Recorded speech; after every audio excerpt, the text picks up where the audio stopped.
Well, time for me to get my guests on the show. I'm joined by Amrit Mathur, the advisor to Dream 11 and a senior cricket administrator. I'm also joined by Ahan Gupta and Diya Kakkar, two of the Indian fans. I'll be joined shortly by Anis Sajan, the MD of Danube Group, and who's the owner, also the mentor of Delhi Bulls team. Good afternoon, Amrit, for joining me on the broadcast. India all out before even the floodlights were needed. When this day started, did you think that, it would culminate in the way it did? No, it's completely bizarre. For 2 days, India was ahead of the game. We were ahead of Australia. We were in a better position. But just in 1 hour and 20 overs, it all blew up. It's strange that, India has been dismissed for its lowest total in 90 years of Test cricket. India has the most experienced middle order batting in the world. Virat, Rahane, Pujara have played 200 Test matches, scored 50 Test hundreds. For them to collapse in such a manner, I think it's not only bizarre, it shows the beauty and the brutality of Test cricket. Things can change very quickly. The wicket was tough, it was quick, but it was a true wicket. It was not uncertain, the bounce was there, it was pacey, but I think we got found out in terms of our defensive batting technique. The batsman got out defending, which always shows that it's the bowler who's induced that error to get you out. So I think perfect bowling for Australia and the most miserable batting performance by India, something which they haven't done, which they haven't suffered in such a manner for a very long time. Ahan, picking up from what Amrit said, that India was done in by their defensive batting technique, but, Vice Captain Ajinkya Rahane, who will now be captaining India ahead of the Test match, had said intent is not just about going out and playing strokes, intent is also playing the right kind of strokes and how you defend. Do you think those are the words that he needs to rethink about right now? Because as we have seen this morning, Indians did get out defending. It was not that bad strokes did them in. Yeah, I think that's completely correct. And also, as Virat Kohli himself said after that, at the end of the Test match in the press conference, that he felt we didn't have enough intent this morning. And I think that is what did us in, because we were just sitting there waiting to defend and just waiting for the bad balls. And the bad balls never came because Australia bowled very well. There's no doubt about it. But the fact that we didn't try and unsettle them even a little bit, that made it really tough for us to score any runs. And therefore, it made us almost sitting ducks, waiting for the good ball to come and take the edge and get our wicket. So I think the lack of intent actually really cost us today. If we had tried and put some pressure back on Australia, who knows, we may have been able to get another 100, 150 runs, and that could have been game-changing in this situation. Diya, for 46 years, we haven't been as bad. Our previous lowest total was against India against England in 1974. Would you say the course of 2020 continues? Definitely. We saw in this year we haven't won a single Test match. Like, we lost 2 Test matches against New Zealand, and now this match also we lost, and that too in a very bad manner. According to me, when you need to win Test matches, you need to go session by session. It's only sessions that make you win the matches, and that's where we, this session was the deciding one. It was like a make and break for us, and we couldn't capitalize on what lead we had. Drop catches was something that we need to work upon. The intent, as Ahan mentioned, that we didn't, fire and we didn't took upon the opposition. And had there been someone like Rishabh Pant, he would have taken over the attack, and maybe he would have unsettled the bowlers, because they were just absolutely brilliant with their line and length. So if we need to think upon a lot of things. So hopefully the management is going to regroup together as a unit, and they're going to do well in the next Test match. Amrit, what is the first thing that the Indian team is going to think about now when they get back to the drawing board? Well, I think, there's just a week to the next Test match. So I think the Indian team would do is just to forget this as a bad day and move on. Because there's little you can do. You can't change your technique, you can't change your approach. I don't understand this concept of intent and, to put pressure on the bowlers. We were just outplayed in 1 hour of good Test cricket.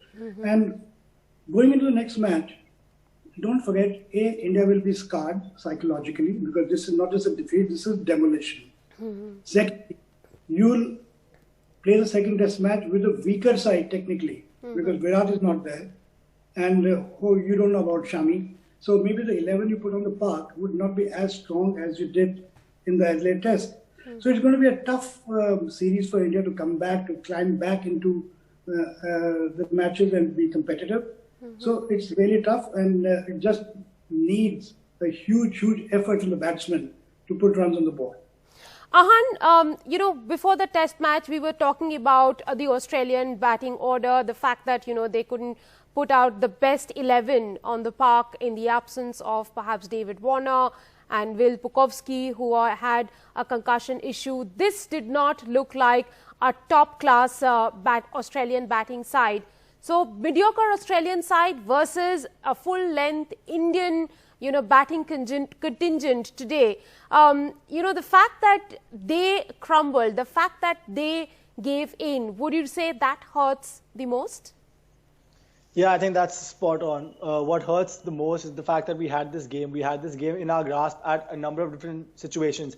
As you said, the batting order for Australia is very mediocre. And it's not every day you get Steve Smith out for one in a home test match. And we had them yesterday. We had them on the mat. And we dropped our chances. We had so many chances. We could have taken easily a 100, 115 run lead, which we didn't manage to do. And then we gave them the initiative back, and they did completely. Their bowling is top class. There is no doubt about it. Their bowling is top class. And their batting was definitely the weak point, and we didn't capitalize on that, and that cost us. And that's what hurts, because we were in a winning position. If we were not in a winning position, you can still understand the situation. But here we had the game. We had a 60-run lead even then, and then we still managed to collapse the way we did, which is what hurts.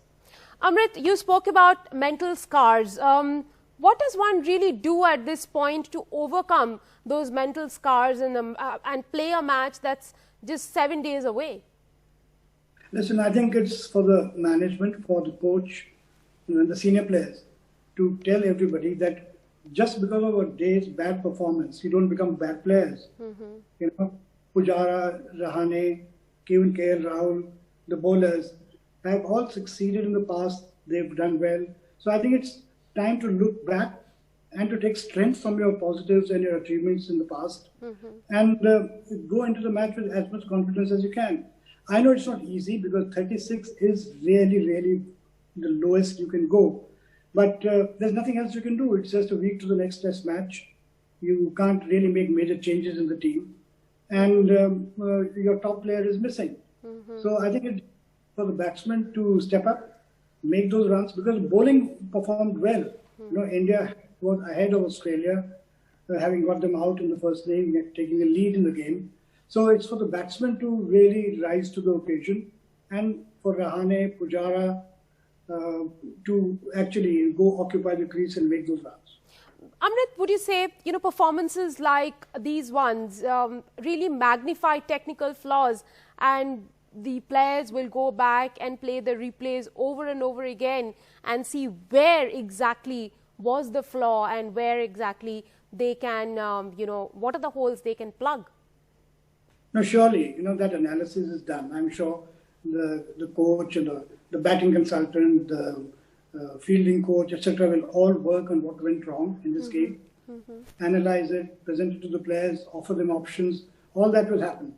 But whether you can actually change everything dramatically in a week is a question difficult to answer. Also, I think this issue of whether T20 cricket or the IPL is creating problems when it comes to defensive batting, maybe it is, but there's no real clear sort of correlation. When India was dismissed for 42 in England in 74, there was no one day. There was no T20 cricket, right? No T20 cricket. So it's maybe at times easy to just attribute a reason to a collapse, but surely there was a gap in terms of technique, which was exposed in terms of Prithvi Shaw, which was exposed in terms of other batsmen. So the coaches will work with the batsmen on this, and hopefully those mistakes will not be repeated next time round.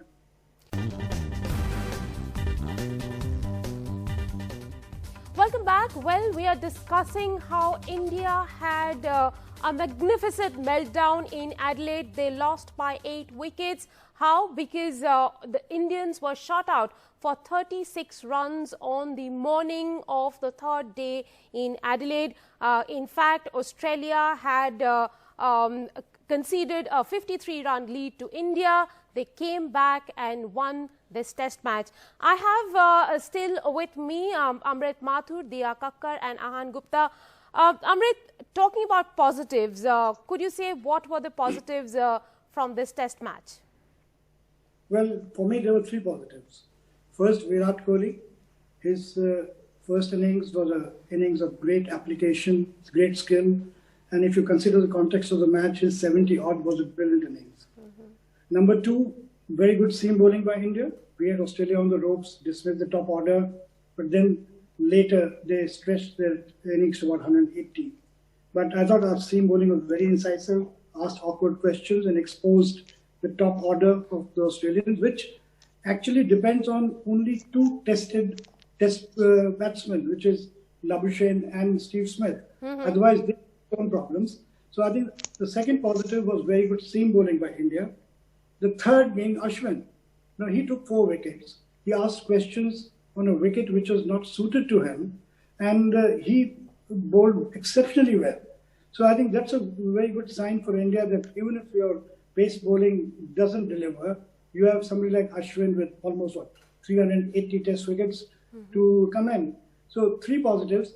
But I think the major problem with the Indian team was the poor fielding we did. You know, we dropped sitters, and those catches cost us a lot. And those are the kind of catches which even a first-class team is expected to hold. So I think that's a bit of a worry because, you know, repeatedly, you know, dropping catches in the deep is, hurts very badly. Ahan, what would you say was really the turning point of the match? I think there are 2 key ones. I think the first one was Virat Kohli's run out in the first innings when he got out on 74, because he looked set in that innings. He looked like he wasn't going to get out. He was set for a big 100, and we could have easily had a score of over 300 because that even played on Rahane's mind, which led to his dismissal. So that run out cost us a good 50, 60 runs minimum. And I think, again, as Amrit said as well, it was our fielding, which was terrible in the first innings. Honestly, we dropped 5, 6 catches, which cost us close to 100 runs and put our lead at only 50 runs, where it could very easily have been 120, 130 runs. So those are the 2 key turning points for me in the game. Diya, what about you? What did you think were the turning points in the game? Well, I have to say that first of all, Virat Kohli's run out was one of the major turning points. And when we got Steve Smith's wicket, we all know, how much value that wicket holds. And we all were really happy that we got Ashwin got him out for just, him scoring just 1 run. And yeah, Ashwin's bowling has been one, positive for us throughout these 2 innings. And on the other hand, I feel that, the way this collapse has to be the entire turning point, the way Cheteshwar Pujara's wicket fell, and after that we felt like a pack of cards. So yeah, and on the other hand, our Labuschagne's catch, his catch.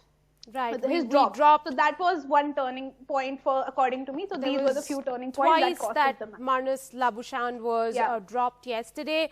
Amrit, going forward, now there are 3 more matches to play. What are the changes you expect to this team? Listen, I expect Rahul to play because without Virat, we need that experience in the batting, which Rahul brings. So I think he should get into the 11. And maybe there's a case for replacing Prithvi Shaw and giving a go to Shubman Gill. And the third could be depending on how Shami shapes up. So in case he's injured, then you'll obviously have to replace him with a medium pacer. But I think Rahul should come in and call on Prithvi Shaw versus Shubman Gill. And would you say that the bowling also needs to change? Any changes you would suggest in the bowling outfit going into Melbourne? I don't think so because in Australia you will play with 3 seamers and a spinner. So I think there's if Shami is fit, I don't expect any change in the bowling. But if he's not, then obviously either Saini or Siraj gets a chance. Ahan, to you, if Shami is not fit, we do not know how his injury is, and what would the status be 7 days from now if he doesn't get to play? Who would your pick be, Saini or Siraj? I think Siraj is red ball statistics in India are excellent. He's got a number of wickets in India, so I think it's only fair. And he also looked more threatening in the 2 warm-up games that they played, so I think it's fair that he gets to go first. But one other change I would also look at would be the keeper slot, because the batting stats that Rishabh Pant has outside India is far better than that Wriddhiman Saha has. Right. And when you're playing abroad, lower order runs, like we saw with Tim Payne, lower order runs count for a whole lot.